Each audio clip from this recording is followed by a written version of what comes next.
Siempre nos hacemos la misma pregunta. ¿Quién mueve realmente los hilos del mundo? ¿Será un grupo secreto que opera desde las sombras? ¿O la respuesta es algo mucho más visible y sobre todo documentado? Bueno, en este análisis vamos a hacer justamente eso, separar el grano de la paja, los hechos comprobados de los mitos sobre el poder de las élites. Claro, esta es la pregunta del millón, la que da pie a mil y una teorías. Pero, ¿y si la verdad muchas veces no se esconde en especulaciones, sino en archivos que han sido desclasificados? ¿En la historia que ya está escrita y documentada? Así que hoy nos vamos a guiar solo por la evidencia. Vamos a meternos de lleno en la influencia real de las élites en áreas clave, desde las finanzas hasta la guerra. La idea es trazar esa línea fina que separa lo que es real de lo que es pura especulación. Así que, ¡empecemos! Y para empezar, ¿qué mejor que seguir el rastro del dinero? Porque, seamos sinceros, no hay una forma de poder más clara y tangible. Vamos a ver cómo se fue moldeando el sistema financiero que hoy nos gobierna a todos. A ver, la historia de cómo nació el Banco Central de Estados Unidos, bueno, no fue para nada un proceso abierto al público. Todo arranca con una gran crisis, el pánico de 1907. Y 3 años después, ¿qué pasa? Un grupito de los banqueros más influyentes del momento se junta en secreto, en un lugar llamado Isla Jekyll, para básicamente diseñar el sistema a su medida. Imagínense el revuelo. La gente temía que este club de banqueros o Money Trust se apoderara del país. Y esa presión fue tan fuerte que para 1913 se vieron obligados a crear la Reserva Federal, vendiéndola como un balance entre lo público y lo privado. Pero ojo, porque ese poder, lejos de disminuir, se ha concentrado todavía más. Miren este gráfico, es que es increíble. En 1990, las 10 empresas financieras más grandes tenían solo el 10% de todos los activos en Estados Unidos. Y para 2008, ¡boom!, esa cifra saltó a más del 60%. La conclusión es bastante obvia, ¿no? Hoy por hoy, un puñado de megabancos tiene el control del sistema. Ok, pero ¿cómo se ponen de acuerdo estos gigantes a nivel mundial? Aquí es donde la cosa se pone interesante, y entra en escena una de las organizaciones más poderosas y a la vez más desconocidas del planeta, el Banco de Pagos Internacionales, el BPI. Pensemos en él como el Banco Central de los bancos centrales.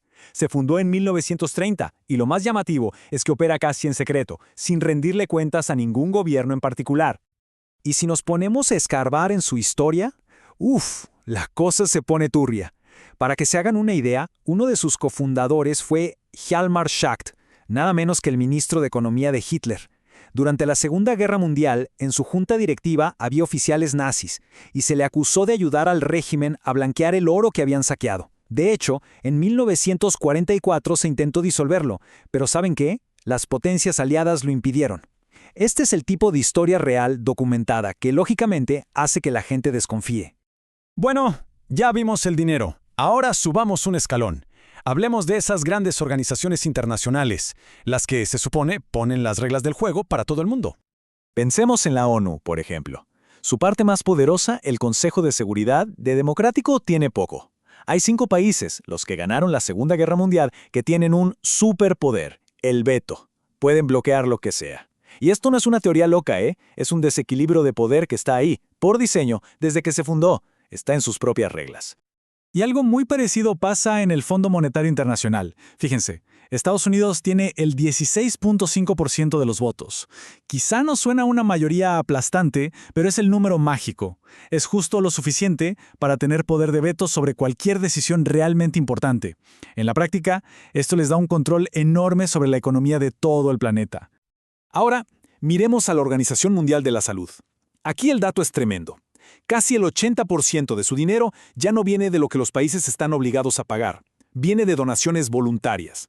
¿Y qué significa esto? Pues que actores privados han ganado una influencia gigantesca. La Fundación Gates, sin ir más lejos, se ha convertido en uno de los mayores donantes, más que la mayoría de los países.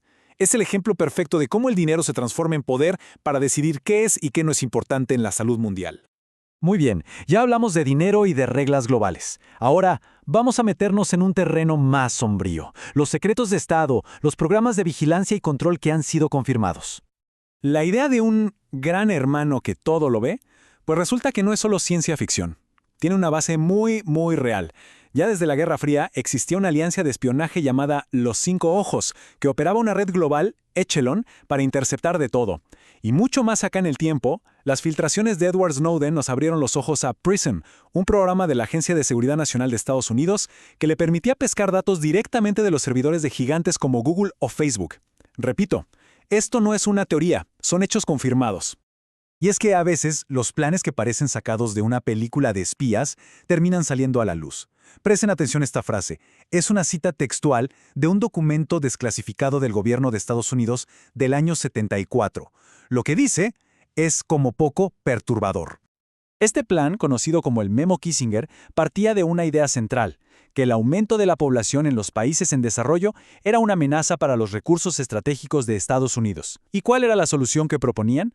Usar la ayuda económica como un arma, como una palanca, para presionar a 13 países específicos a que implementaran políticas de control de la natalidad. Esto no es una suposición, fue una conspiración real, documentada y secreta, que marcó la política exterior por muchísimos años. Y ahora llegamos a la máxima expresión del poder, la capacidad de declarar una guerra. La pregunta es, ¿cuánto han pesado los intereses de las élites a la hora de empezar un conflicto armado? El caso del golpe de Estado en Guatemala en 1954 es de manual.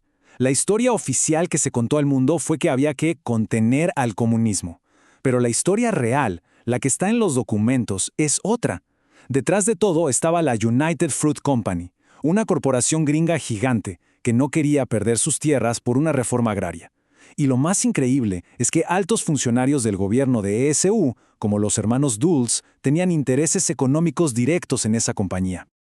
Y si lo anterior les pareció fuerte, agárrense. Esta frase que van a ver es probablemente una de las más brutales que se puedan encontrar en un archivo desclasificado. Viene de un plan real del Pentágono del año 1962. Y lo que proponía, suena exactamente como la definición de una teoría de conspiración, pero es real. Este plan se llamó Operación Northwoods. Era, ni más ni menos, una propuesta para cometer autoatentados, lo que se conoce como ataques de bandera falsa. La cúpula militar de Estados Unidos propuso, textualmente, cometer actos de terrorismo contra sus propios ciudadanos, volar un barco estadounidense, secuestrar aviones, todo para echarle la culpa a Cuba y tener la excusa perfecta para invadir. Por suerte, el presidente Kennedy lo rechazó de plano, pero el simple hecho de que se haya ideado y presentado al más alto nivel es un hecho histórico que te deja helado. Y en tiempos más recientes, en la guerra de Irak, los conflictos de interés eran evidentes. Halliburton, la empresa que había sido dirigida por el propio vicepresidente Dick Cheney, se llevó contratos millonarios en Irak sin siquiera tener que competir por ellos. Es un ejemplo clarísimo de cómo las élites políticas pueden tener intereses económicos personales que se mezclan con las decisiones de ir a la guerra. A ver, hemos pasado por el mundo de las finanzas, las instituciones globales, la vigilancia secreta y las guerras. Es bastante información. Así que ahora vamos a tomar un respiro y a unir todos los puntos. Y aquí está la distinción más importante de todas. Por un lado, tenemos conspiraciones que son reales y están documentadas. Vimos planes como la Operación Northwoods, espionaje masivo como PRISM, reuniones secretas como la de la isla Jekyll. Eso es un hecho.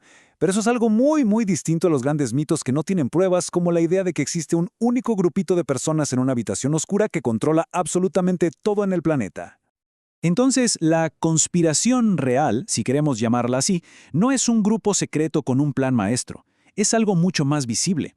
Es el patrón, documentado y observable, de cómo la concentración de poder, ya sea financiero, político o militar, influye y moldea los eventos mundiales.